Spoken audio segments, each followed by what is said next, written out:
5 തവണ ലോക ചാമ്പ്യന്മാരായ ബ്രസീൽ അടങ്ങുന്ന ഗ്രൂപ്പ് സിയിൽ എതിരാളികളായി കഴിഞ്ഞ ലോകകപ്പിലെ സെമി ഫൈനൽ പാരമ്പര്യമുള്ള ആഫ്രിക്കൻ സിംഹങ്ങളായ മൊറോക്കോയും 28 വർഷത്തെ കാത്തിരിപ്പ് തീർത്തുവരുന്ന കരുത്തരായ സ്കോട്ട്ലാൻഡും 52 വർഷത്തെ നീണ്ട ഇടവേളയ്ക്ക് ശേഷം പ്രതിസന്ധികളെ കാറ്റിൽ പറത്തിയെത്തുന്ന കരീബിയൻ വിസ്മയമായ ഹെയ്ത്തിയും ചേരുമ്പോൾ ബ്രസീലിന്റെ ഗ്രൂപ്പ് സി പ്രവചനാതീതമായ ഒരു പോരാട്ട ഭൂമിയാകുന്നു. പ്രതാപകഥകളാൽ കൊട്ടിയാഘോഷിച്ചവർ ഇന്നിന്റെ മറവിൽ നിരാശ പൂണ്ടിരിക്കുകയാണ്. Pele, Ronaldo Nazario, Garrincha, Romario, Rivaldo, Ronaldinho, Cafu, Kaka എന്നിങ്ങനെ ഇതിഹാസങ്ങൾ നെയ്തുകൂട്ടിയ വിശ്വവിജയത്തിന്റെ മഹിമകളാണ് ഇന്നും കാനറികളെ ഒഴിച്ചുകൂടാനാകാത്ത ഒന്നാക്കി മാറ്റുന്നത്. ജോഗോ ബോണിറ്റോ എതിരാളികൾക്ക് മേൽ ചാർത്തിയ പ്രഹരം ആരാധകർ എത്ര തവണ കണ്ടാസ്വദിച്ചതാണ്. നെഞ്ചിൽ ഇന്നും 5 നക്ഷത്ര അടയാളക്കുറികൾ ബാക്കിയാകുമ്പോൾ 2002 ശേഷം ഇനി അങ്ങോട്ട് നിരാശയുടെ നാളുകളായിരുന്നു. സ്വന്തം നാട്ടിൽ നടന്ന 2014 വേൾഡ് കപ്പിൽ സർവ്വതും വെട്ടിപ്പിടിക്കുമെന്ന് കരുതിയതായിരുന്നു. അങ്ങനെ തന്നെയാണ് തുടങ്ങിയതും. എന്നാൽ കലാശപ്പോരിന് ടിക്കറ്റ് ഉറപ്പിക്കാൻ ഒരുങ്ങിയ കാനറി പടക്ക് ജർമ്മനിയുടെ 7 അടിയിൽ ആടിയുലയാനായിരുന്നു വിധി. കൺനിറഞ്ഞ പല കണ്ണുകളിലും ഇന്ന് ദർശിക്കാൻ ജീവായുസ് ബാക്കിയില്ല. കാത്തിരുന്ന് പല തലമുടികളും നരച്ചിരിക്കുന്നു. വാർദ്ധക്യ നാളുകളിലും ഒരു കൗമാരക്കാരന്റെ ആവേശത്തോടെ കളി കാണാൻ ആരാധകരെ പ്രാപ്തരാക്കുന്നുണ്ടെങ്കിൽ അതിന് കാരണങ്ങൾ 2 ആണ്. 1, ബ്രസീലിയൻ ടീമിനോടുള്ള അടങ്ങാത്ത അനുരാഗം. 2, സുൽത്താൻ നെയ്മറിന് വിശ്വപരിവേഷം കാണാനുള്ള അടങ്ങാത്ത കൊതി. ഇരുളടഞ്ഞ നാളുകളെ മറക്കാൻ ഇന്നവർക്ക് തന്ത്രം മോതുന്നത് ലോകോത്തര പരിശീലകരിൽ ഒരാളായ ആൻസലോട്ടിയാണ്.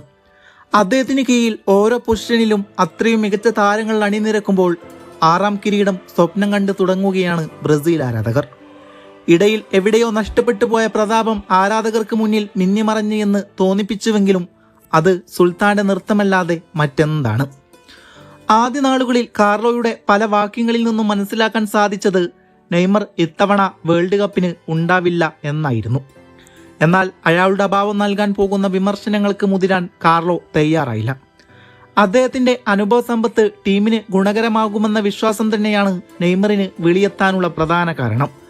യുവത്വത്താൽ സമ്പന്നമാണ് ബ്രസീലിന്റെ കാർലോ അഞ്ചലോട്ടിയുടെ കാനറിപ്പട.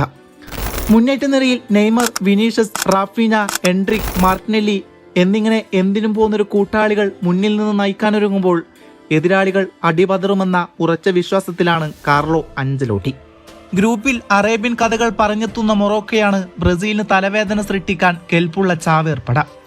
ആഫ്രിക്കൻ കപ്പ് ഓഫ് നേഷൻസിൽ കളിക്കളത്ത് സെനഗലിനോട് തകർന്നെങ്കിലും നിയമപരമായി ചാമ്പ്യന്മാരായാണ് മൊറോക്കോയുടെ വരവ്. വാലിദ് തന്ത്രങ്ങൾ ഒതുമ്പോൾ അതിനെ പ്രാവർത്തികമാക്കാൻ PSG-യുടെ അഷ്റഫ് ഹക്കീമിയും റയൽ മാഡ്രിഡിന്റെ ബ്രഹീം ഡയസും അൽഹിലാൽ ഗോൾ കീപ്പർ യാസിൻ ബോണോയും മുമ്പ് യൂറോപ്പിൽ പന്ത് തട്ടി നിലവിൽ മൊറോക്കൻ ക്ലബ്ബായ വൈദാദിന് വേണ്ടി കളിക്കുന്ന ഹക്കീം സിയച്ചുമാണ് വാലിഡിന്റെ പ്രതീക്ഷയുടെ അവസാനാക്ഷരങ്ങൾ.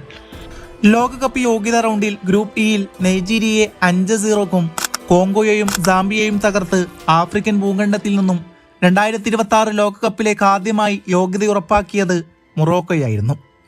ഫിഫ റാങ്കിങ്ങിൽ 7ാം സ്ഥാനത്ത് നിലയുറപ്പിച്ചതോടെ കഴിഞ്ഞ 30 വർഷത്തിനിടയിൽ ഒരു ആഫ്രിക്കൻ രാജ്യം നേടുന്ന ഏറ്റവും ഉയർന്ന റാങ്കിംഗ് എന്നത് അവർ സ്വന്തമാക്കി.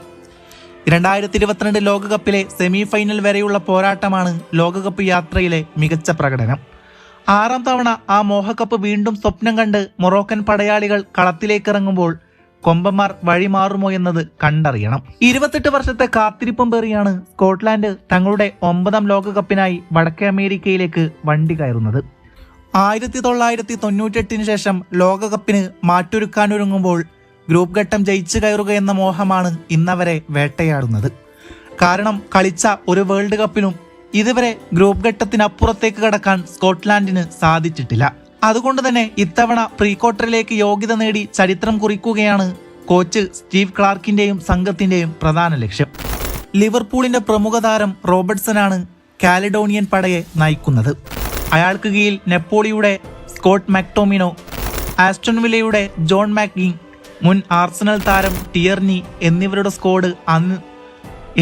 സ്കോഡ് അണിനിരക്കുമ്പോൾ ഗ്രൂപ്പ് ഘട്ടം തൂക്കാമെന്ന വിശ്വാസത്തിലാണ് സ്കോട്ട്ലാൻഡ് പട. സ്കോട്ട്ലാൻഡ് 28 വർഷത്തിന് ശേഷമാണ് വരുന്നതെങ്കിൽ ഹെയ്ത്തിയുടെ കണക്ക് അതിലും അധികമാണ്. 52 വർഷത്തെ നീണ്ട കാത്തിരിപ്പിന് ശേഷമാണ് ലോകകപ്പിന് പന്തു തട്ടാൻ ഒരുങ്ങുന്നത്. 1974 ജർമ്മനിയിൽ നടന്ന ലോകകപ്പിലാണ് അവർ അവസാനമായി കളിച്ചത്. പിന്നീടിങ്ങോട്ട് നിരാശയുടെ നാളുകൾ മാത്രമായിരുന്നു. സ്വന്തം രാജ്യത്തെ രാഷ്ട്രീയവും സാമ്പത്തികവുമായ കടുത്ത പ്രതിസന്ധികൾക്കിടയിലും കായികരംഗത്ത് വലിയ അടിസ്ഥാന സൗകര്യങ്ങൾ പോലുമില്ലാതെയാണ് ഹെയ്ത്തി ലോകകപ്പിന് യോഗ്യത നേടിയത്.